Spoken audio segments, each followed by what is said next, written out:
And here we go to more advanced games, repeated and sequential games in game theory. Okay, so far we've talked only about simultaneous games. Games actually that were very simple, had only 2 players and only 2 decisions. Of course, it can get much more complex than that pretty darn quickly.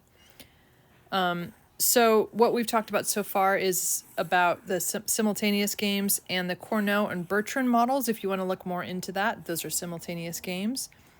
There can be repeated games. This is more like what's often played out in the wild by businesses, where you choose the price every day or every month or every week or whatever, over and over and over again. And what turns out to be interesting and true is that in repeated games, you're more likely to get cooperation and collusion between firms rather than competition. So this is more likely to result in the outcome of firms colluding or cooperating with each other. Cartels, they happen in repeated games. Sequential games, on the other hand, are when players take turns making decisions. If you're interested, the Stackelberg model is another sequential game, and the economic outcomes are related to that sequencing. And back to Nash Equilibrium and simultaneous games, this is just a strategy for how you might go about figuring out, in a complex simultaneous game, how you might find the Nash equilibrium. So let's take a look. So here you've got a situation where you've got 2 magazines that are deciding on what kind of cover story, a reality show or celebrity interview. And you can see that I'm Famous reality show choice gives them either a payoff of $300 or $400, and the celebrity interview gives them $500 or $450. And then Look at Me does a reality show gets 0 or $300, or celebrity interview gets $400 or $200.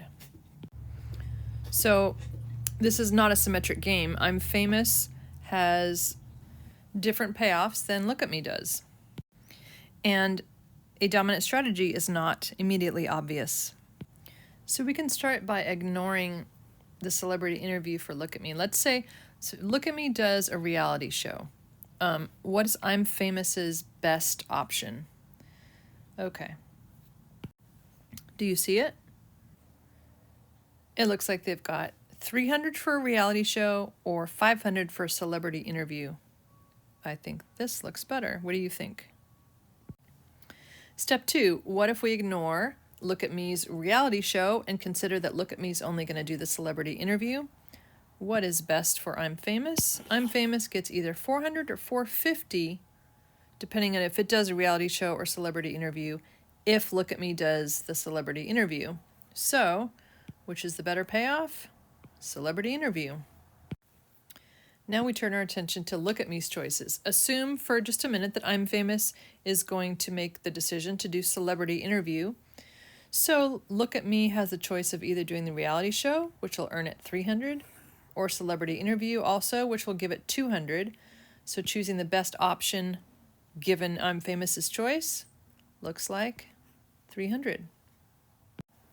And finally, if I'm Famous goes with the reality show instead of the celebrity interview, Look at Me has the option of either the reality show, which will give it 0, or the celebrity interview, which gives it $400, in which case that's the better option. So now you have the Nash equilibrium. Look at Me does a reality show, and I'm Famous does a celebrity interview.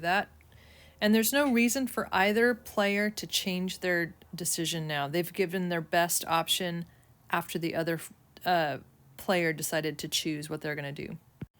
Right, like there's no benefit for I'm Famous to go away from the celebrity interview. If they do, they get $300 because they know Look at Me's already made their choice.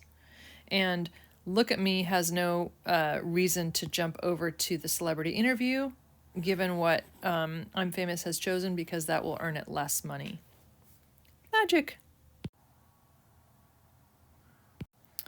And here's a question that goes beyond the scope of what we'll need to do for any tests or whatever, but it does give you some practice in how to solve these kind of problems. So feel free, optional, if you want to do this problem, you'll notice that we've opened up the choices to 3 rather than 2, so it looks a little bit more hairy. So you can use the check mark strategy also for this game. Now we turn our attention to Janice's decision to expand. What would Samuel's best play be?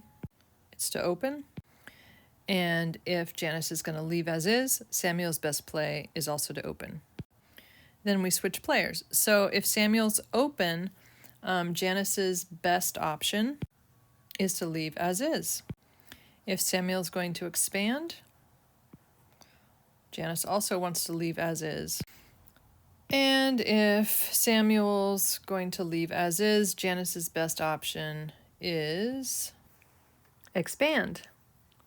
So let's turn our attention to what the question's asking. Question's asking for Janice and what she should be doing. So does she have a dominated strategy or not? So the dominated strategy is the one that's always worse. So check out Janice's check marks. Hers are on the right side in green. There's no check marks for open. So Janice should not open because in no case is that a good choice for her. Is that the correct choice? She's always worse off opening than she is doing the other options. And here it is with the check marks copied over. Open a new store is dominated strategy. She should not do that. And now this question. So we're looking for, are there any Nash Equilibria in this game? And remember, we're using the check boxes to figure that out. Check. Check it out. We do. We have a Nash Equilibrium. Boom. Truth. And the rest of these I put up here because they are harder games. And if you're interested in them, they're fun to play with. But we're not going to test on them. There might be some Easter eggs from here on just to see if we're watching. Probably not. But you never know. I'm joking. Am I joking? All right. You can pause and look through this. Work through it at your own leisure if you'd like.